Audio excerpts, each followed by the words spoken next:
Hey guys, it's Bob Ross, and I want to welcome you to Office Hours with Bob Ross, episode number 22. And in this episode, what I want to discuss is a little part of my history, and the topic is going to be why I hated jazz.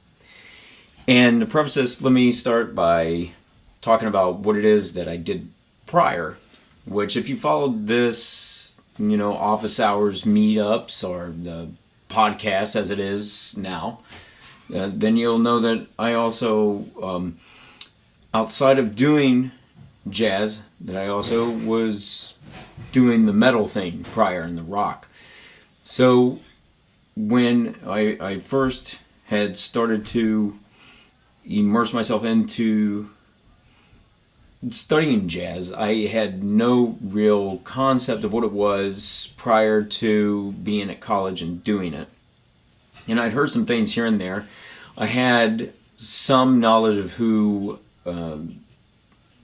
Miles Davis was and Coltrane, and there were some big band recordings I would listen to from time to time as well.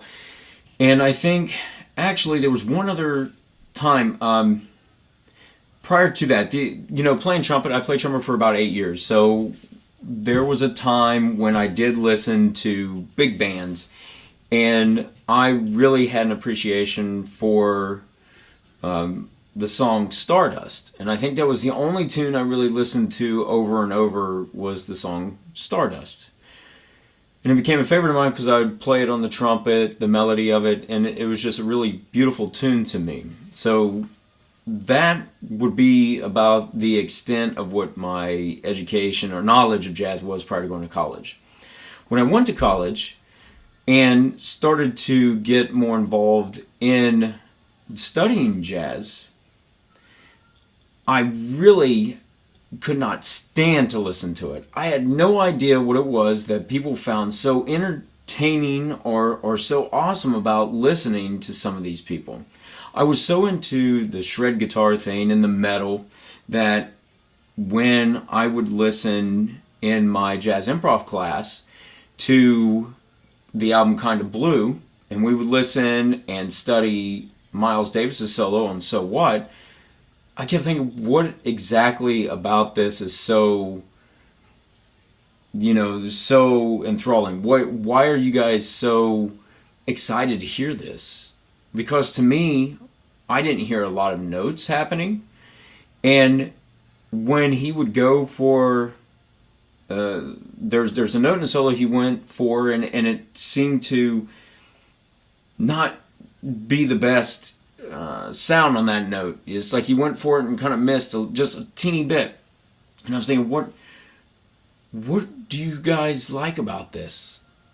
I couldn't stand it. And this next thing is, I'm going to preface this by saying that I respect the tradition, but let me also take you back to that time. And this is in 2003. I would listen to some of the guitar players that were suggested I listen to, such as Joe Pass, Herb Ellis, Tal Farlow, Wes Montgomery. When I would hear these guitar players, I kept thinking, I can't stand to listen to this. Like I don't like the sound of the swing that I'm hearing. It doesn't connect with me at all. I couldn't connect to it. And that's the thing that I think really deterred me from wanting to get more involved in it and study it more, is I couldn't stand to hear that sound. There was no emotional connection to me.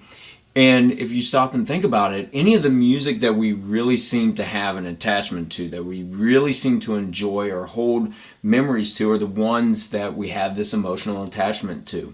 So without that, it just felt like an academic study.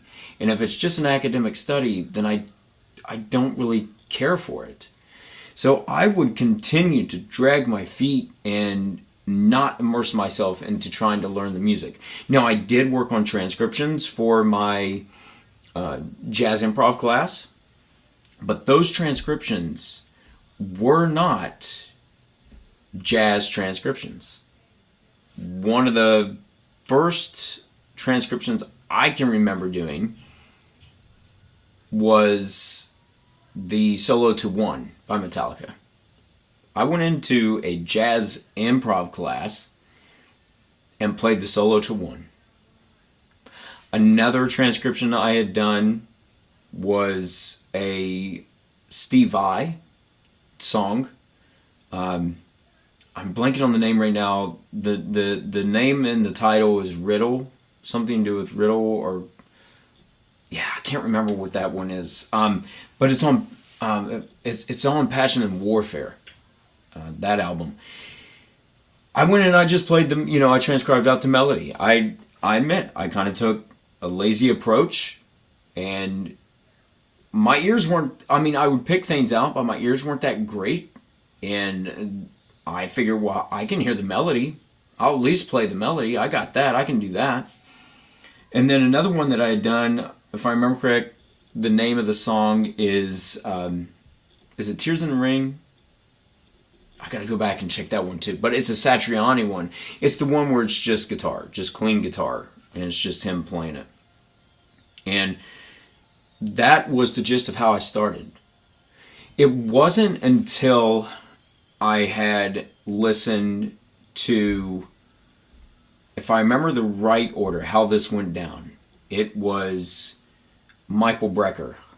And to tie it into something that just happened recently with the passing of McCoy Tyner. It was on his album where Michael Brecker is on there. And I can't remember the name of the album off the top of my head. I feel bad I can't remember the name, but it was an album that had Michael Brecker on it, and hearing the saxophone's approach to improvising and the way that Michael Brecker was phrasing and playing, that captured my attention. It wasn't the jazz guitarist. It was the tenor sax. Then from there, after figuring out a little bit more who Michael Brecker was, then I got into Coltrane. And one of the first jazz transcriptions I can remember doing was John Coltrane playing on Stella by Starlight.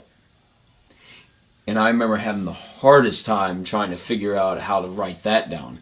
I mean, I had a program at the time. I think it was the software to transcribe. I figured out the notes. I'd done my best to notate it out. I didn't have a clue. That was so complex. But there was something in the complexity of the music that drew me in. And it was that mixed with hearing Alan Holdsworth, and I'd heard Frank Gambale to some extent too. So it was hearing some of these guys and Scott Henderson. So it was some of these guys that were not the jazz, standard jazz guitarists that got me into wanting to pursue it. But up to that point, I couldn't stand the sound of it. And this kind of goes back a little bit to what I mentioned last week. Last week I mentioned that one of the big issues that I find is that a lot of students don't listen to the music, but they want to know how to play over it. And again, I can talk about concepts and techniques, things to do, and I can write out some solos, I can write out some licks, and you can play that, and you're going to have at least some way to get through a tune, try to make a solo. The issue is that you don't have it in your ears. And if you don't have it in your ears and you can't hear how the language is portrayed, then, or how it's communicated, then it really is difficult to get inside. So when you're outside of this and you're listening to it, it's like, I can't relate to this at all. So for me, the reason that I hated jazz was because I could not relate to that. I didn't understand why they were playing what they were playing. I couldn't stand, again, I respect the tradition. I respect the guitars that I mentioned previously. But I could not stand to listen to traditional or the more the hard bop guitar players, that a lot of people had hyped up a lot to me to tell me I need to check out. I could not stand to listen to it at all. And I did not like the tunes that I was playing. I mean, we would do, So What. A lot of people enjoy So What. It's one of those modal tunes where you can kind of open up and play over top, and it's cool. But, like if I was playing a tune like All of Me, I mean, you're talking about someone who's coming from listening to Metallica and then to come in and say, let's play All of Me. It didn't click for me at all. I couldn't get into it. So it took some years of immersing myself into that to get into it. And the other thing that held me back was I felt like there were too many chords and it was complex. I couldn't figure out what I was doing. It was just all so out of my comfort of understanding that, I almost, quit. I almost dropped out or was potentially looking at going into a different major because I couldn't stand to do that music. But fast forward, and I ended up getting my master's in jazz studies. So, it's interesting how these things come about. So for those of you who listen to jazz and maybe you're not so into it and you don't understand it so well and you think it's not a very appealing music, or it's, as so many people term it, it's elevator music, take the opportunity to explore it a little bit more. Check out some other musicians that, are not from swing or bop, bebop, hard bop. Check out more contemporary people if you have to. That could be a springboard into getting back into the roots of the music and wanting to explore it. Because then you're like, wow, this guy, I really dig what he's doing. Where did he get that from? Where did he or she get that from? And then you find the path that they had taken, the people they listened to, and you go back, and then you start to develop a respect for the tradition, a respect for the music, and you may grow to embrace the music so much that you pursue it to the extent that you can, whether it's composing in the music, writing, just gigging in that style, maybe helping others to realize what they may be missing, So that's a little history for me of why, my complete dislike of the music to gaining an understanding and then going on to pursue it. And if you guys don't know, the majority of the gigs that I do are jazz. The music that I pursue is jazz. I still dig metal. I listen to metal when I'm driving to jazz gigs. I still play along with it, and I'll still work on some of that stuff if I feel like it may benefit me in some way in a technical sense, or maybe I'm working on that kind of stuff to help another student out with. So it's definitely not gone. But you need to find some of this music. If you're struggling to figure out how to enjoy jazz, maybe find some recordings that you can relate to in an emotional sense and connect with. And for you, that may be bebop, may not be. It may be like a jazz rock thing, a jazz fusion, maybe Latin jazz. It could be a multitude of all these subgenres within the music. So don't give up on it.